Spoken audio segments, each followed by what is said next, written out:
Hey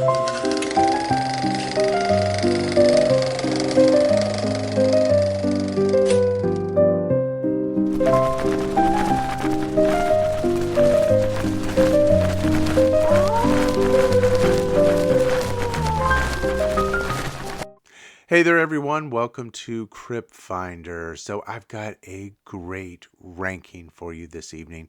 This is all going to be about 1970s ecological horror, eco-horror films. And of course, a lot of this was born from the giant monster movies of the 1950s and 1960s, which were themselves heavily influenced by fears about using atomic weapons and the potential fallout of radiation. So you had films like Godzilla from 1954, also from 1954, depicting monsters mutated by atomic testing. And by the 1970s, a lot of environmental concerns were growing about humanity's influence on nature, and so the focus shifted. Much broader ecological issues like pollution, hazardous nuclear waste, deforestation, animal extinction, and environmental collapse, but still exploring nature's revenge in response to human interference. Remember, very first Earth Day took place in 1970, and there was a lot of growing media coverage about environmental disasters and humanity's impact on the planet. How many of you remember this Keep America Beautiful commercial from 1971? Some people have a deep, abiding respect for the natural beauty that was once this country. And some people don't. People start pollution. People can stop it. I still think that packs quite a wallop. So there are a couple other noticeable factors, though, that I've got to mention. And I don't mind mentioning Jaws because it is my favorite film. But Jaws in 1975 ended up inspiring a wave of animal attack films. It was detrimental, unfortunately, to the shark population because more people began hunting sharks because of Jaws. That was bad, but at the same time, Hollywood's natural instinct for a cash grab meant that they were going to create a slew of movies about animals attacking, and very often with an eco-horror twist, films that were going to fuse nature's threat with a larger environmental message, which was a positive idea to get out into the public consciousness.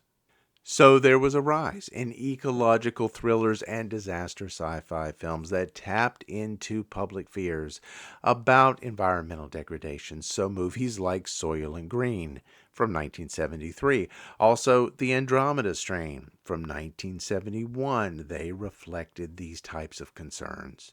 Those weren't horror films per se, but they certainly played on the anxieties of complete ecological collapse. And all of that meant that in the 1970s, eco-horror films were shoved to the forefront and they just went full force.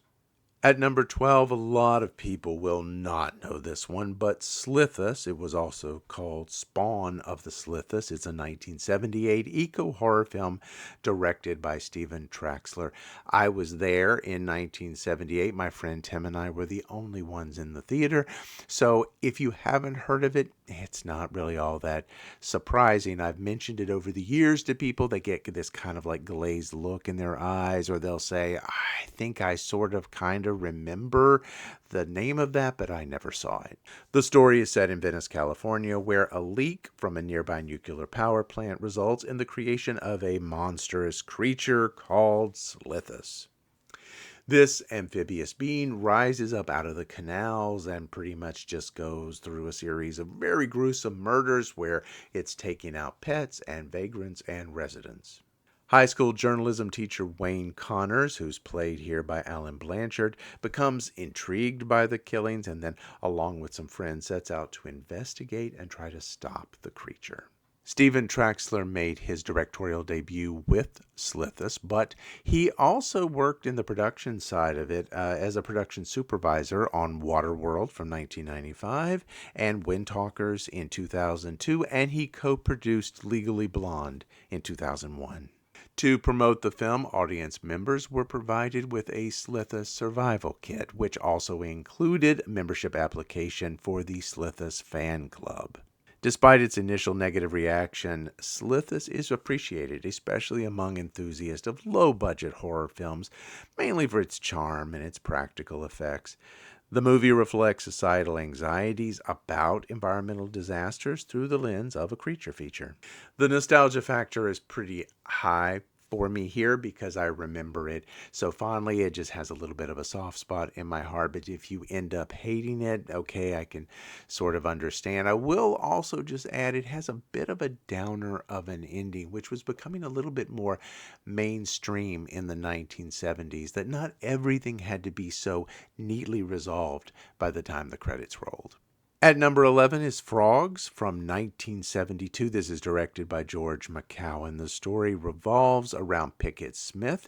He is a freelance photographer, played by Sam Elliott, and he's conducting a pollution study in a Florida swamp.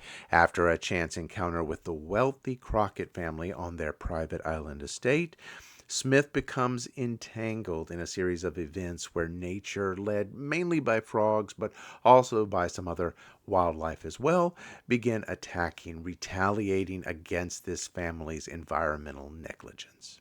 Ray Milland stars here as Jason Crockett. Milland was, of course, an Academy Award-winning actor. He was really well known for his performance in The Lost Weekend from 1945 and also Dial M for Murder in 1954.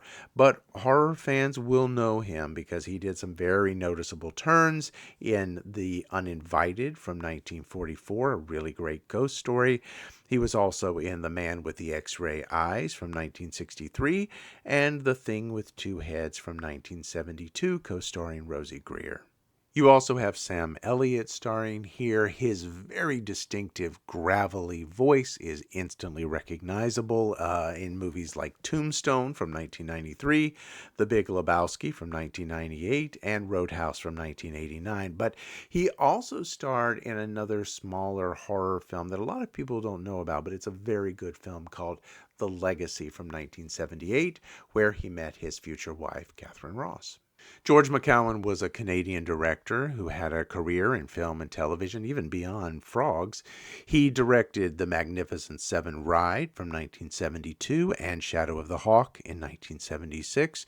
His television credits include episodes of Charlie's Angels, SWAT, and Starsky and Hutch. Frogs, I think it still holds up, even today after all of this time. It has that sort of low-budget grindhouse horror feel that made any of those types of movies in the 1970s so unsettling. Frogs can certainly stand tall as a representation of early 1970s eco-horror combining environmental themes with the traditional horror elements. Number 10 is Night of the Lepus. This is a 1972 American science fiction horror film directed by William F. Claxton. The plot centers on a small Arizona town plagued by an overpopulation of rabbits. In an attempt to control this situation, researchers are experimenting with a new type of hormone that they inject into one of the rabbits, who ultimately escapes, breeds with the natural population, which turns them all into giant carnivorous mutants. Stuart Whitman plays Roy Bennett. He's the zoologist attempting to resolve this rabbit crisis. He is known for roles in The Comancheros from 1961 and also Those Magnificent Men and Their Flying Machines from 1965. Janet Leigh shows up here as his wife and partner in combating these mutant rabbits. Of course, horror fans are going to remember her as the doomed Marion Crane in Alfred Hitchcock's classic Psycho from 1960, but she also did a really nice turn in 1980's The Fog. Rory Calhoun is also on hand as a rancher whose land is overrun by the giant rabbits. He starred in numerous westerns, but horror fans are really going to remember him from Motel Hell in 1980. And DeForest Kelley shows up as well. Of course, Dr. Leonard Bones McCoy from the original Star Trek series. William F. Claxton was primarily known for directing a lot of television westerns, including episodes of Bonanza and Little House on the Prairie, before venturing into science fiction. The filmmakers used domestic rabbits, just filmed against miniature models and actors in rabbit costumes, so it had ultimately contributed to the film's very campy reputation. There are no slick special effects here. I think probably today with CGI or even some practical effects, you could probably make these rabbits almost look like they have the mange and give them very pronounced eyes and teeth in a way that would make them more frightening than what you actually see here, because even with blood smeared all over their faces, they still just look like big old cute bunnies. And so, what's the worst that could happen? They could snuggle you to death. All this means that Night of the Lepus is unique, notable for its unconventional choice of antagonist and also its reflection of early 1970s environmental anxieties.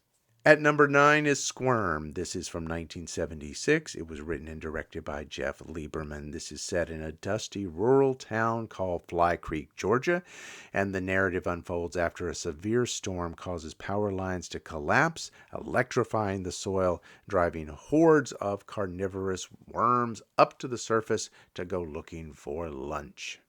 These creatures attack the townspeople, leading to a series of gruesome murders. Our protagonist, Mick, he's a city guy just visiting his girlfriend, Jerry.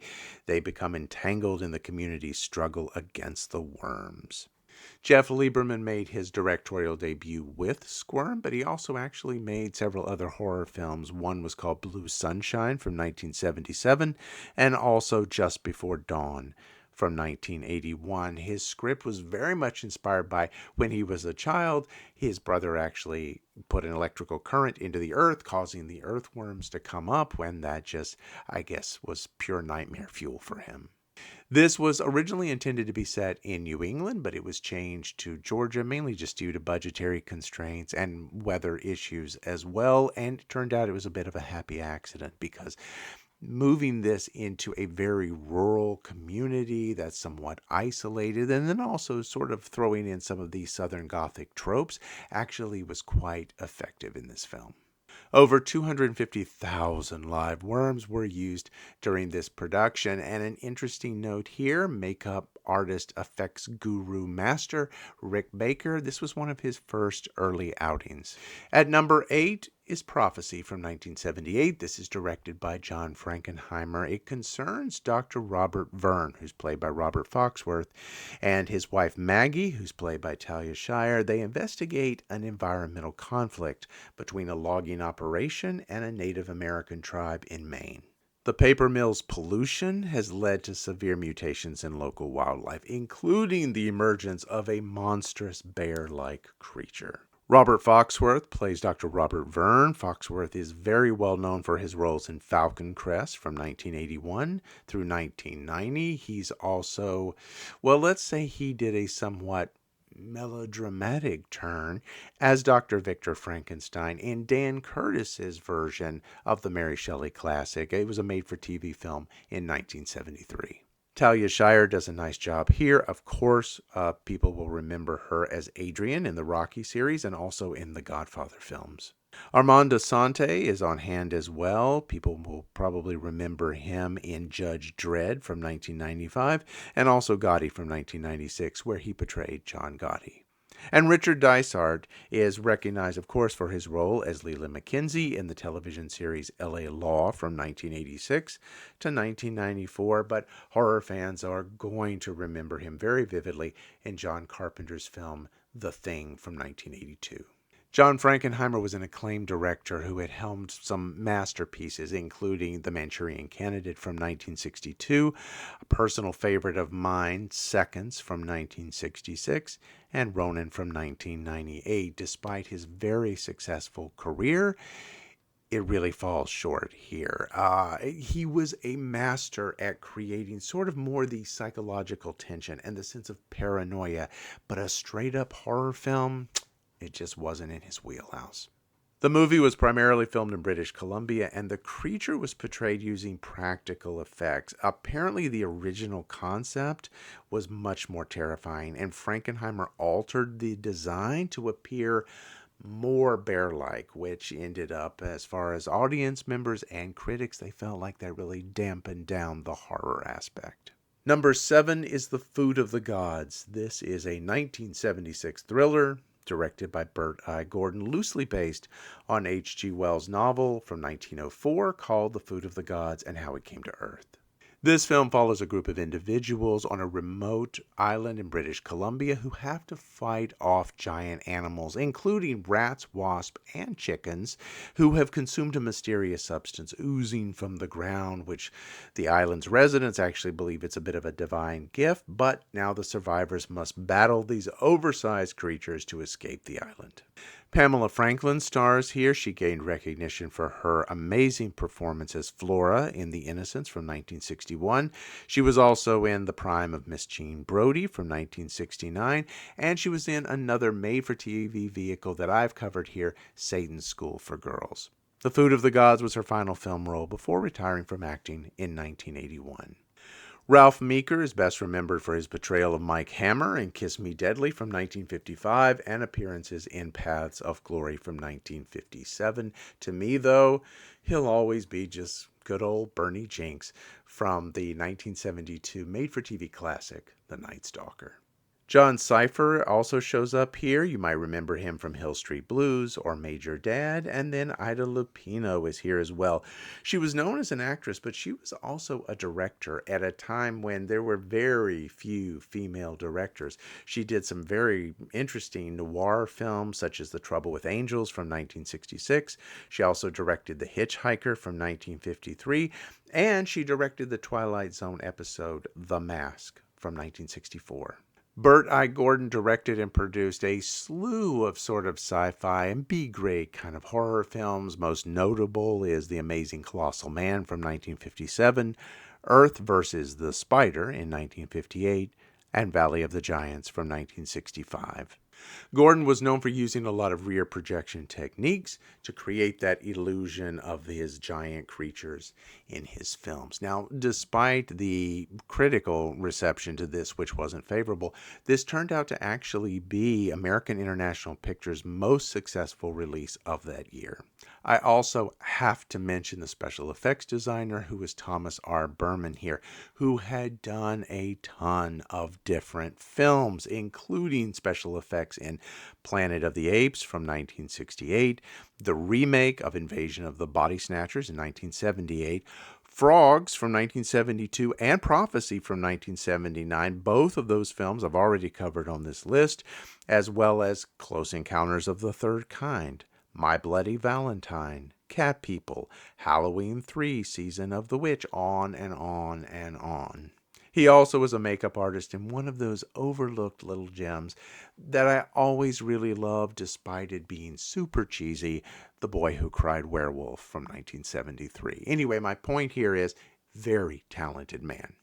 He created rat costumes for the child actors to actually portray these giant rodents. There was a sequel in name only that was released in 1989. This is a quintessential example.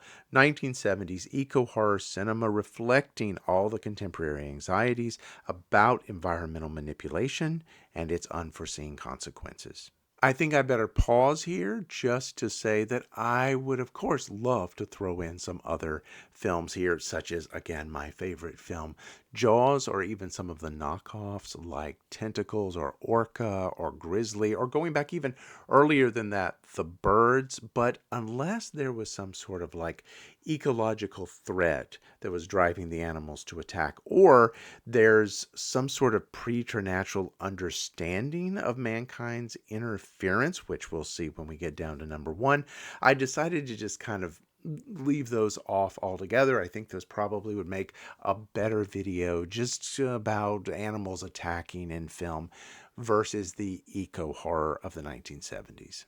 Number 6 is Day of the Animals from 1977. I know after what I just said, you're probably like, what? Well, there is an actual eco-horror reason that this one is in this list. This is a nature gone wild horror film. It takes place in the Sierra Nevada mountains.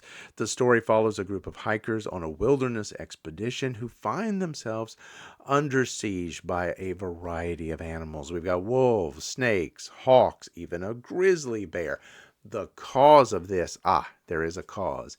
It is a depletion in the ozone layer that is theorized to be driving animals at a higher altitude into violent, erratic behavior. And as the group struggles to survive, internal tensions flare, civilization begins to sort of break down just as savagely as the environment. Now, all of the science is total hokum here, but as far as the purpose of this list, yep, this film still fits perfectly. We have actors like Christopher George and also Richard Jekyll in here, and we also have Leslie Nielsen as Paul Jensen. He takes a villainous turn here, but it's right before he transitions to comedy gold in Airplane in 1980 and then the Naked Gun series. The stewardess said both pilots. Can you fly this plane and land it? Surely you can't be serious. I am serious. And don't call me Shirley. William Girdler directed this movie, Day of the Animals. He also directed Grizzly in 1976. And I know, I was not going to talk about some of the Jaws ripoffs, and Grizzly definitely was. It basically was Jaws on land with fur instead of fins, but I have to mention it because same director and Christopher George and Richard Jekyll, who were both in Day of the Animals, they also were both in Grizzly. Day of the Animals received pretty mixed reaction from critics at the time. There is one very bizarre scene in this movie where Leslie Nielsen, shirtless in the rain, decides to fight a grizzly bear. It's become one of those weird cult moments in B-grade horror movies that you just really have to see to believe. This was filmed in the San Bernardino Mountains of California, and they did use actual real live animals. These were not special effects or animatronics in any way, so it really sort of enhances the vibe of the movie. Number 5 is Empire of the Ants. It is a 1977 science fiction horror film co-written and directed by Bert I. Gordon. Yes, you heard his name before when we talked about The Food of the Gods. Again, this film, just like that one, is loosely based on an H.G. Wells short story. The film follows a group of prospective land buyers. They are led by an unscrupulous real estate agent named Marilyn Freister, who's portrayed by Joan Collins. During their tour of a remote island development, they encounter giant mutated ants that have been transformed by exposure to radioactive waste. The survivors must band together to try and escape. Joan Collins plays the deceitful real estate agent who is leading this ill-fated tour. She's widely recognized for her role as Alexis Carrington Colby in the television series Dynasty from 1981 to 1989.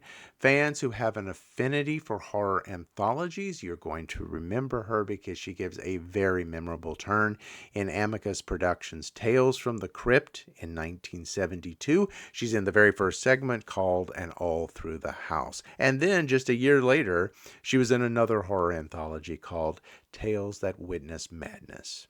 Robert Lansing plays the boat captain assisting this group. He's really known for roles in like 12 O'Clock High, but he appeared in TV episodes like The Twilight Zone, Star Trek, Gunsmoke, and The Flying Nun. John David Carson, Albert Salimi as the local sheriff, and then Pamela Susan Shoop, who was in Halloween 2 from 1981. They also are on hand.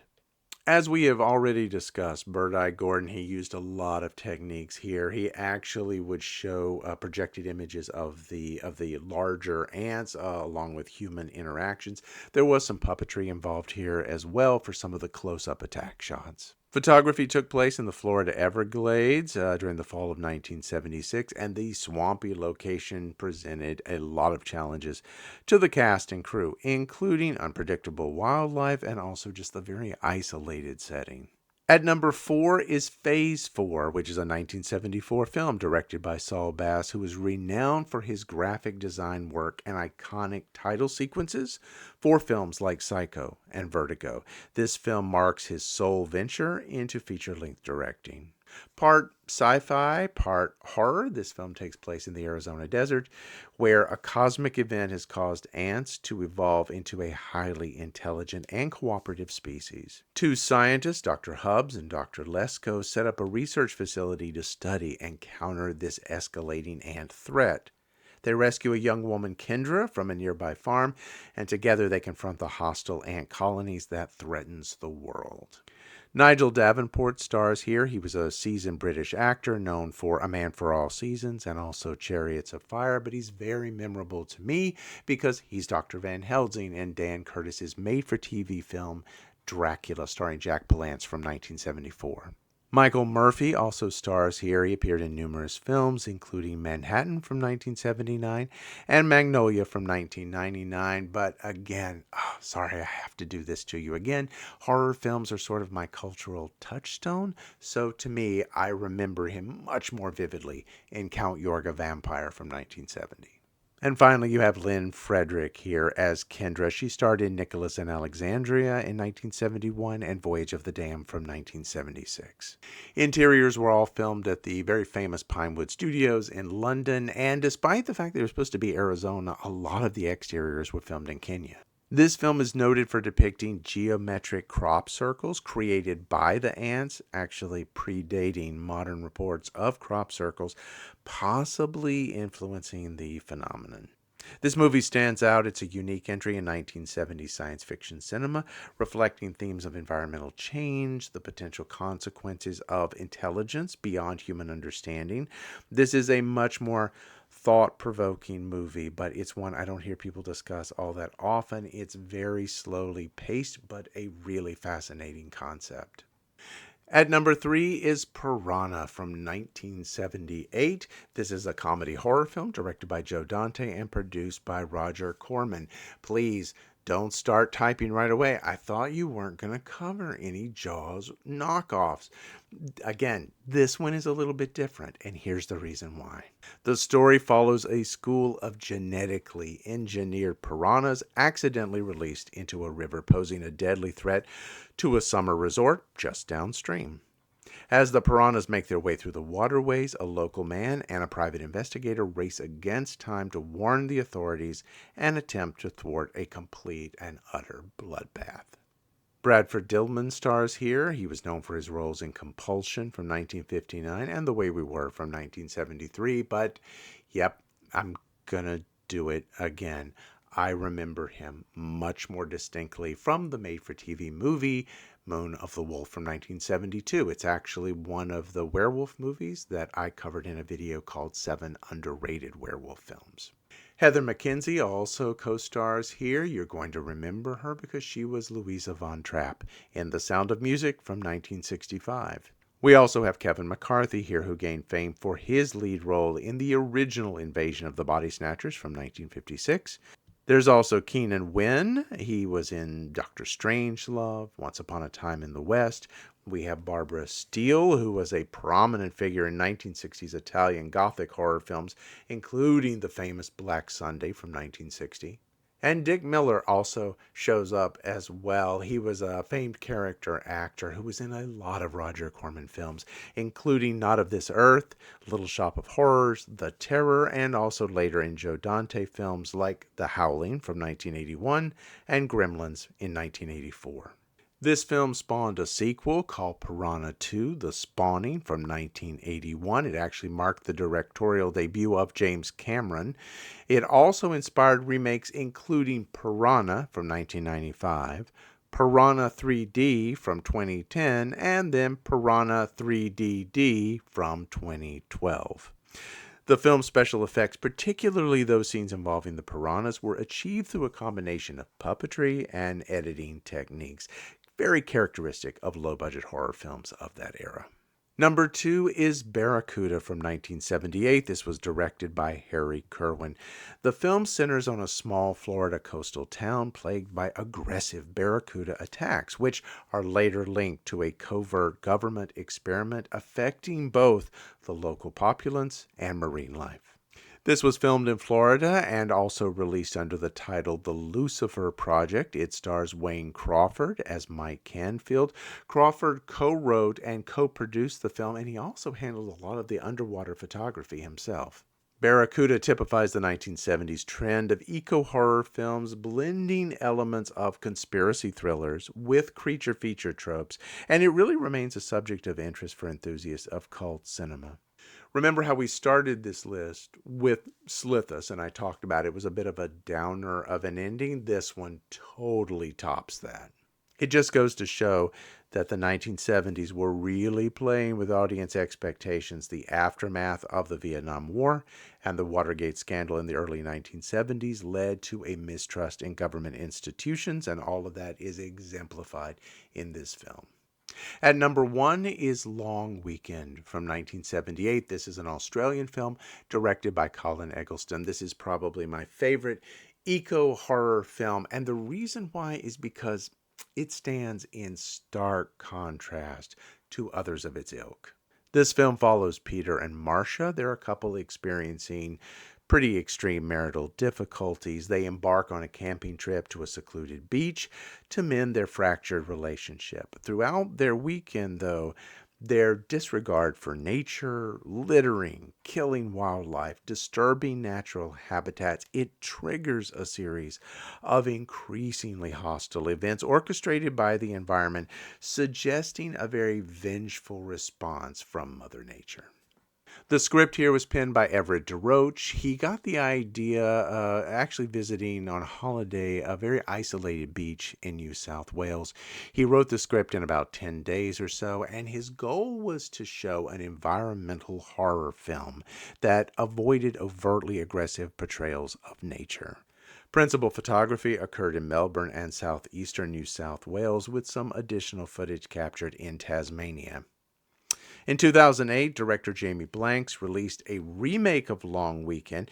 It was called Nature's Grave, and the film starred Jim Caviezel and Claudia Carvin.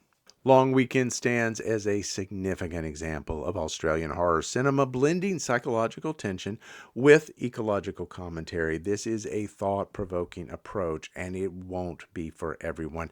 I'm probably going to do a review video of this one just by itself because there is so much more than I can cover in this very limited span of time. Again, it's not going to be for everyone. Some people are going to watch this and they're going to feel that it's just kind of boring in a way. For me, though, it's the increasing sense of dread that this film builds. It's really nicely done. It's actually more like this is a revenge thriller than true eco-horror, and I love it.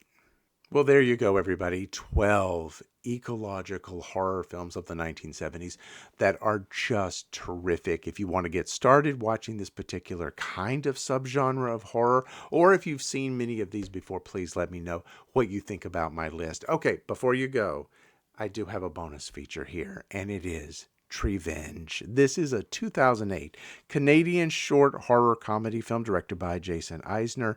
This film offers a darkly humorous twist on holiday traditions, portraying Christmas trees as sentient beings that exact a bloody revenge on humans who exploit them for festive purposes. Treevenge has garnered a real cult following, and if you go and watch it, I think you'll understand why, because this film is just very inventive and over-the-top execution. Its satirical take on consumerism and holiday customs, and homage to B-grade eco-horror movie, makes for a great time. The short film is totally available on YouTube. I will link it in the description. It's just fantastic. If you do nothing else with this list of movies, please go and watch this one because it is just a fantastic time. I think that'll do it for right now, everybody. Thanks so much for hanging with me in the crypt this evening. Until next time, stay curious and stay scared.